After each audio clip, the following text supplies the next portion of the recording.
Hi, everyone, and welcome to Office Hours. I'm your host, Stuart Newsom, and I'm so glad you're all here with us today. So, today's episode is titled Closing the Visibility Gap in Hospital Patient Access Metrics. I know everyone's very excited to hear that.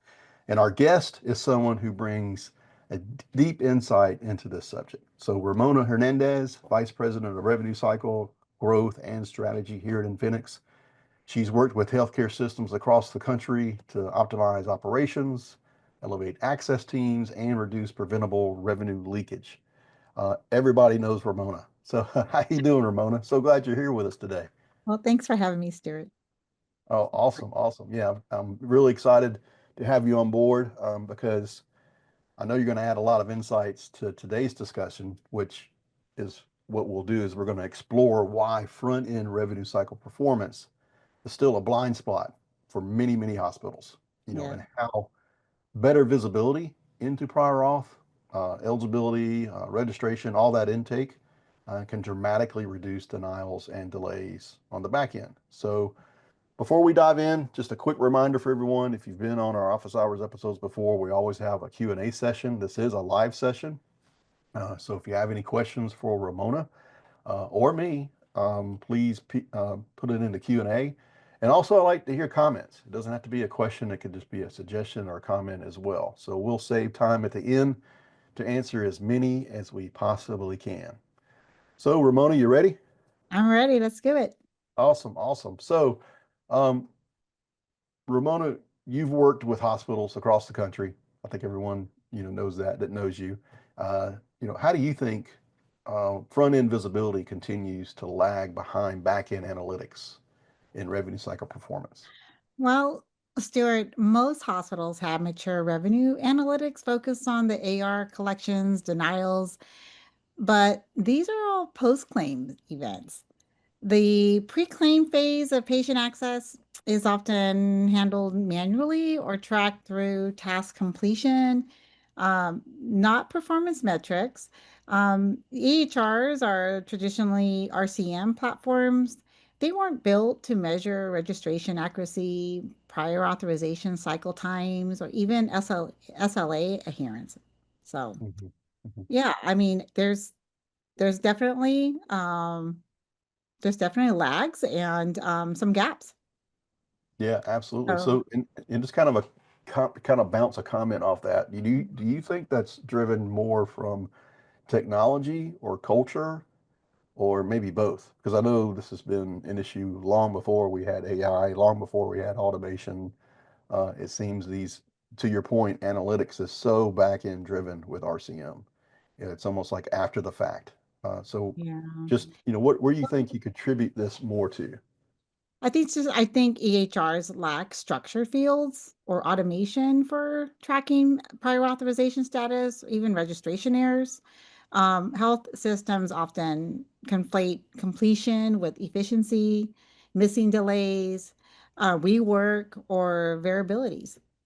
Right, right. Yeah. So that's misfortune. It's unfortunate, I know, because there's so much that goes on. I'm always an advocate of denial prevention.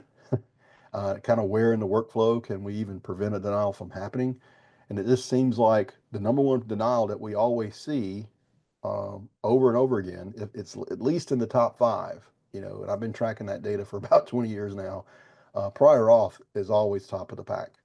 And to me, Always. I've always thought, well, that's an oxymoron. Isn't that the whole point of prior auth, right? So Right. it's almost like how do you, but it just keeps reoccurring.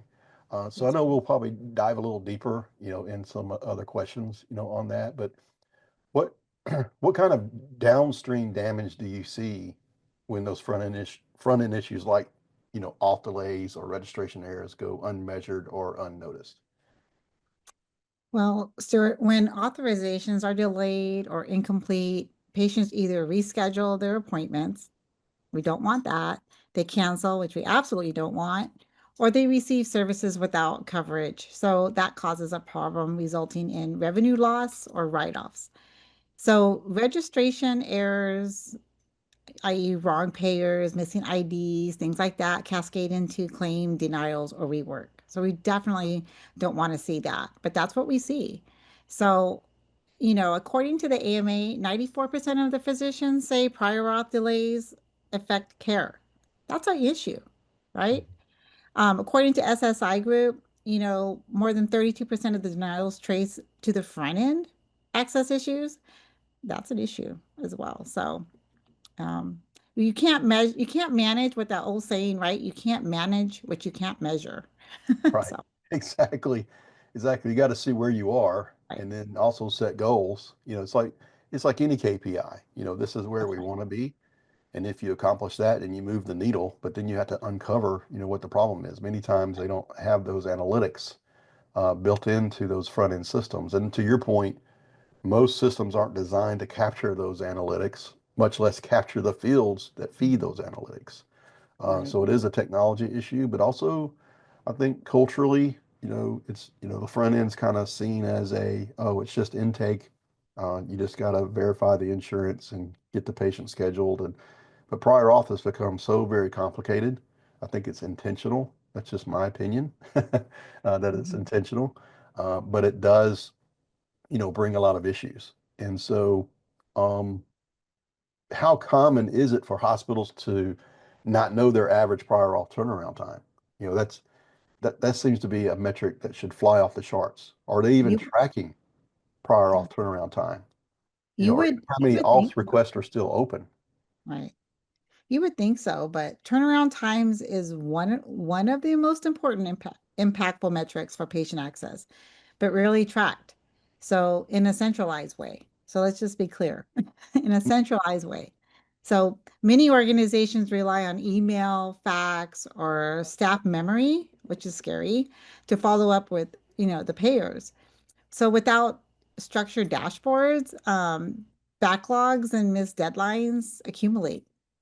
So again, just some quick metrics around that or supporting data. It's in 2023, I think MGA reported like 79, close to 80% of the practices still manage prior auth manually. That's Mm, crazy. And with all the volume, wow. right, right. And then you add the difficulty of how long it takes to get it done, that turnaround time. There's a lot to contribute to that where have payers have different rules, payer have different means Mhm. of contacting them. Some of the major players are up on the technology because let's Sure. be honest, they're using AI as well. But you still have to log into their portal. I think I heard the other day, it was kind of funny how I was listening to a call, a prospect call, and they were looking at the Clarion website. And it's like, oh, this looks like it was built in 2002. You know, the UI looks like it was back in 2002. It's like, hey, 2002 call, they want their UI back. So Well, um, and then think about it. Only a minority of the health systems track prior authorization status at the case level mhm. with resolution timelines. So, Right, right. Yeah, it's a case question. by case basis. Yeah, there's so and those two, how many prior auth requests are still open? How many do you have, turnaround times? Those are two metrics. There are so many, other metrics. So kind of leading into the next question is, do you see a pattern between a lack of SLA tracking and repeated payer denials, especially with specific CPTs or service lines? So, certain services like imaging, cardiology, orthopedics are authorization intensive, right? And denials spike when SLA deadlines are missed. So, SLAs provide a framework for response times, expectations. So, everything's, you have to set those expectations, but those definitely affect it. But few access teams monitor the SLA compliance against payer response rates or even coding categories. So, Right, right. And which kind of begs the question. I know SLAs are necessary because it brings accountability to everyone yeah. involved. You have, the intake team, the patient access team have to have SLAs to make sure they're accountable. Are they being tracked? That's the topic of today's subject. Mhm. But you may have a vendor, who's helping, like in Phoenix, we're able to process Infinite. prior auths for companies, and we have SLAs that we have, and there's standards. You have to live by those standards. That's So where right. I'm going with this is, well, what about the payer? Is that built into your payer contract, to have SLAs for them as well? I don't know if you have any experience or insight to share on that, from a payer perspective. But I think that's one thing that I've always said, you need to pay attention to your payer contracts.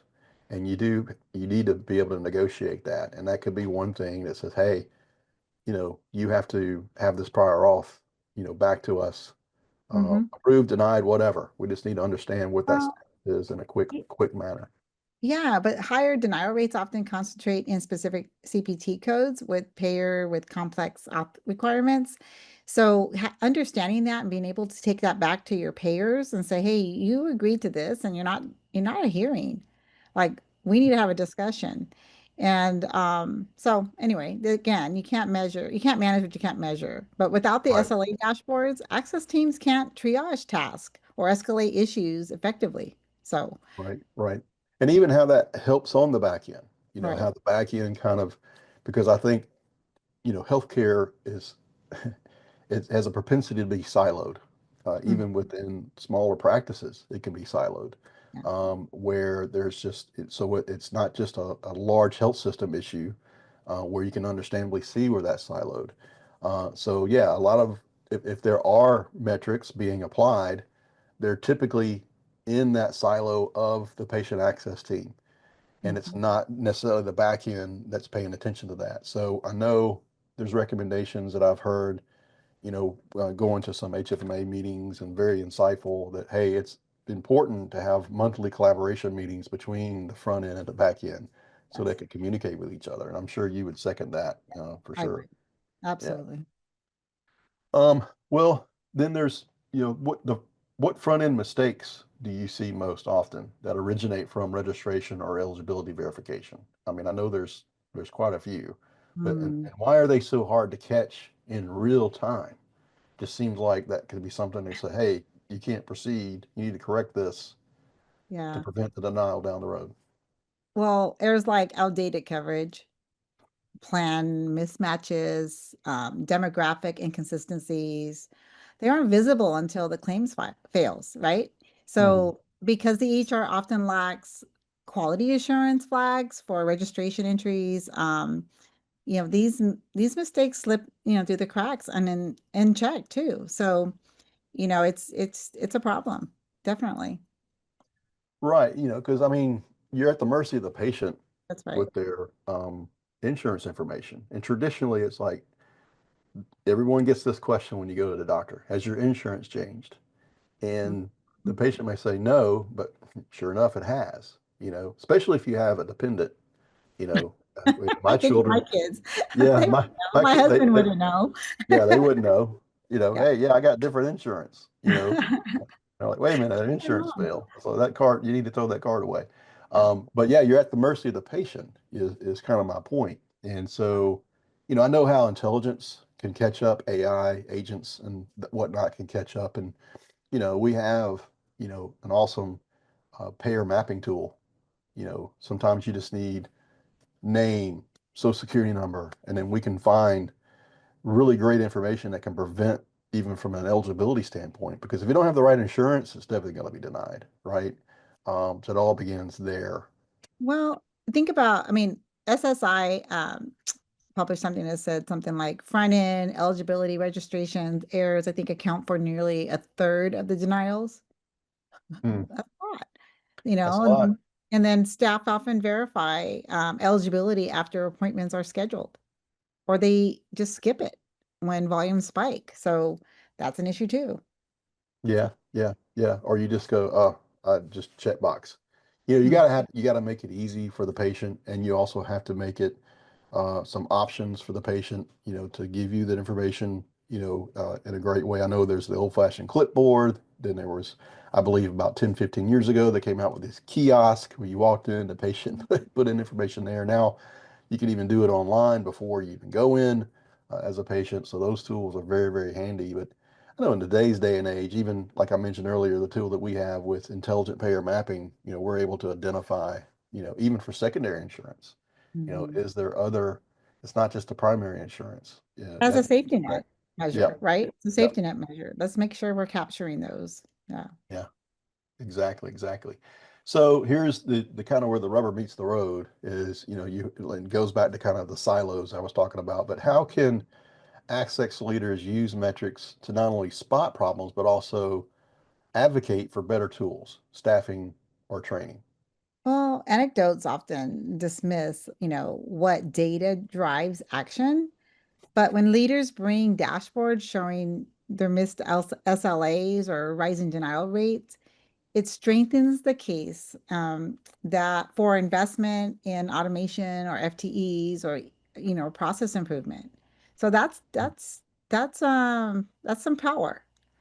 Mhm. Exactly. And you need tools because like I said earlier, the payers are using AI. They they're at least the larger ones. There are some smaller payers that, believe it or not, are still faxing, so it's not just physicians that are dealing with faxes, even if it's a digital fax, but it's also some payers are even involved in faxing, and not upping their game with technology. But the larger payers are still they're using AI. So practices need to use AI. They need to be equipped with those tools. So it's, having a strong use case for, hey, we're going to improve turnaround time. But again, how do you know what you're going to improve if you're not measuring turnaround time? Right. Here's how many open cases we have. Here's how many cases that failed or denied. Then why did it deny? Is there someone going behind them and saying, okay, well, let's dig a little further. It's being vigilant. I think because to me, RCM is all about you have to be a vigilant person, in this business, Mhm. and actually get to the root of the problem. So, like solutions out there, I know we have solutions with our Patient Access Plus. Not trying to do a plug here, but it's just, I guess it's so ingrained in That's my my mind job. that, That's my hey, job to do that. yeah, that's your job. But it's so ingrained in my mind, it's like, how can you not use this? I mean, this is where it's going to automatically, you have an agent that's going to automatically, check eligibility. It's going to determine if a prior auth is even needed. Because That's how many right. prior auths go out the door that aren't really necessary? People just, it's like a blanket order. We're just going to do a prior auth for everything. And then initiate that prior auth, check on the status of that prior auth. It's all done in the background, through every means necessary. Right. Where it's an agent's doing it, or maybe where there's an exception that can be kicked out to a human specialist. So there is a better way, and I know that when we have conversations with people all the time, it's like, it's almost like we have to bring the light to them, and make them realize. So yeah, just that's my 2 cents on that. Um, but looking ahead, um, if you had a crystal ball, if you were looking into the future, do you think patient access visibility will become a differentiator and how hospitals compete financially and operational because it's becoming a competitive market. It's already been a competitive market. Yeah. Well, even more so now with the environment of thin margins, right? In Mhm. every area. Every preventable denial, and that's a key word, preventable, um, Mhm. or delay matters today. And it should have mattered then, but it matters more today, right? Right, right. Hospitals that, treat patient access like an operational engine, not a support function. Mhm. This will reduce friction, grow revenue, enhance patient loyalty. Patient satisfaction is a big deal when they're not getting their prior auth or they're getting their they just know my insurance should pay for it. They should be authorized. Let me know so I can get it scheduled. And in their mind, it's a priority, right? They need that procedure or their loved one needs that procedure. And so having these things on a, having these things, these processes in place and having those safety nets, meeting those SLAs, all of that really matters. And then going back to those thin margins. So Yeah, yeah, big, because it's squeezing the dollar out of just about everything, and it's having transparency, mm, and I think the right metrics to the right person also matters as well. yeah, Um, I'm not saying just have metrics for metrics sake. So Mhm. I think sometimes you can overload people with too many metrics, but the metrics that the CFO needs to see, or the CEO needs to see, or the practice administrator needs to see, may be different from the person who needs to see, that's actually doing the work. Mhm. So I think slicing and dicing that data is important, but you definitely have to have a holistic view of what's happening, because otherwise, how are you going to make adjustments? Because there may be huge revenue savings. I mean, millions of dollars. That's what I'm talking about here. Mhm. Just by paying attention to these metrics, taking little course corrections, deploying the right tools, it could definitely make a difference, where they can compete, and even in some instances keep the doors open, as hospitals are being threatened with closing their doors, Well, all just over the the place. ROI on just on preventing or reducing the rework that has to be done. So is is substantial. So yeah. Yeah, yeah, and you think about it, even from a prior auth example, you get it approved, uh, and even in some cases, it's where the insurance says, "Oh yeah, this is great," but that sometimes I don't know if this is a game they play or if they just really don't know, but maybe they're siloed as well. But then you have a denial because no prior auth required. And I think anyone that's been in this business knows that sometimes they just put a CARC and RARC code on anything just to just to deny the claim. So those Deny it. reason codes can be very ambiguous. But is it really a prior auth issue, or is it something else? Was Mhm. it just a wrong diagnosis code that makes it a medical necessity issue where it was coded on the back end versus why the prior auth was sent in? Sometimes that doesn't follow the patient. So there's all kind of ways that you could actually dig in, but how do you know unless you're not looking at those metrics? That's right. That's right. Um, so, well, Ramona, that was incredible. I think that's all the questions I have. Thank you for walking us through that. There's so many actionable insights that we can take away from that. But I'm going to turn this over to the audience now. I'm just going to look and see if there's any questions that we have in the Q&A. I will remind everyone, please put in the questions or a comment in the Q&A section here, and we'll be happy to answer those. Do have one here, and I'm just going to read it out loud. We're Mhm. seeing an increase in front-end denials, but leadership still treats it like a billing issue. Mhm. Any advice on how to get executive buy-in to shift more focus upstream? I think you may have touched on this a little bit. A little bit, but really, when you think about it, when you start sharing access KPIs with the executives, like auth delays or registration error rates, you change the narrative. Suddenly access isn't just registration, it's revenue. So Right. put and patient experience, I mean, they want that patient experience to be positive. That equates into revenue. So that shift builds confidence and changes how the team operates. So I hope that answered that question. Yeah, I think it definitely. If not, just respond back and tell us, or if you want to restate the question. But, I think executive buy-in is a challenge because they got so many things going on. A lot of times, a lot of fires that are being put out, just being inundated, with a lot of information. And it's about delegation. I think just having a voice, the very fact that you're showing up to have that voice matters. I've always said decisions are made by those who show up. So if you're not there, if you're being quiet, it's definitely change will definitely not happen. So you at least have to, pitch, your ideas, your how you can improve things, and then do it in such a way where the executive can just plainly see, yeah, this makes sense. And they're, looking at the ROI, as Ramona said earlier. Yeah, and just how it reflects to revenue, right? And you're not just telling a story now. Right. So that's the difference. Yeah. Yeah, revenue is king. So that's awesome. So well, I don't see any other questions, Ramona. So we're gonna Okay. wrap things up here today. I want to thank you, a huge thank you to you for Oh, joining us and sharing such practical insight, looking through the lens on patient access performance. Happy to have you. We're gonna have you on again in the near future. Maybe I'll bring a provider friend with us because I think really hearing from them in a panel discussion and just maybe a fireside chat just with just a, like real issues that regarding you asked the audience what they would like to see, but I'm gonna just chime in um, and just have those a fireside chat with maybe some of the providers on today's issues because every day is a new issue, right? It's a new fire. So, Yeah. um, and others have the same. So it's good hearing from their peers and such. So, anyway, thanks for Yeah. having me, Stuart. And I wish everybody a great week. And yeah, so thank you.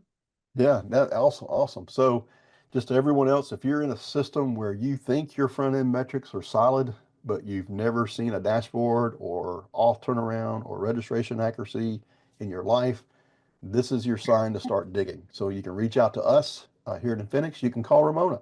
You can call me. Yeah, yeah, she could talk you through it. Absolutely no problem. Just want to thank everyone for joining us here for office hours. If you don't know this already, you can actually catch this again on our podcast, Revenue Cycle Optimized, and we also have other episodes on there as well. We publish about 3 or 4 episodes a week, so a lot of great content. I encourage you to subscribe. So with that, we'll see you next time on Office Hours. Thank you, everyone. Bye, everyone.